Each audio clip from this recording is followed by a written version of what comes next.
So you want to grow your school fast and start making money as soon as possible. Now you don't have an audience, but you know that you can use meta ads to get there faster. Let's say if you don't have a big budget, you only have about $10 per day that you could spend on ads. Now there's a few different ways that you can make that $10 work, and this is one way that I used to get 47 signups in 30 days. Another good thing about this method is that you don't even need the School Pro plan to make this work. You can do this on the $9 hobby plan.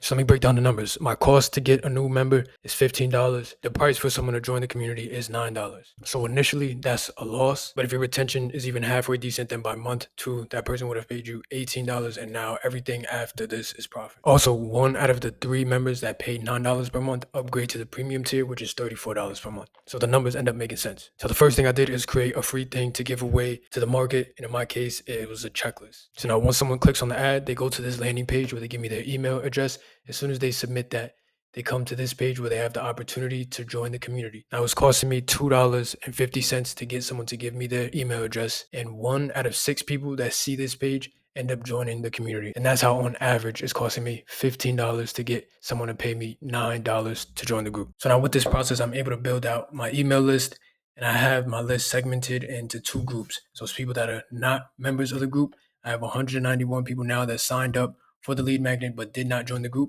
And as soon as they join, they're added to this list and they're taken out of this segmented list.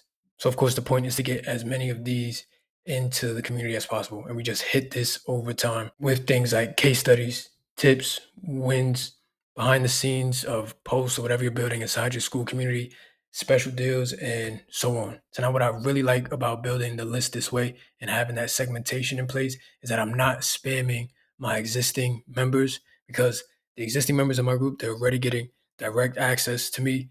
They also get to see any posts and courses in the group, of course, the members. And overwhelm is the number one way to increase the churn in your paid Skool community. So having an automation like this allows you to hit this list of people anywhere from 1 to 3 times per week until they join, without having to bother the current members of your Skool community that are going to see your post anyway. So if you're balling on a budget and you only have $10 per day to spend on meta ads to grow your Skool group, this is one of the ways you can do it.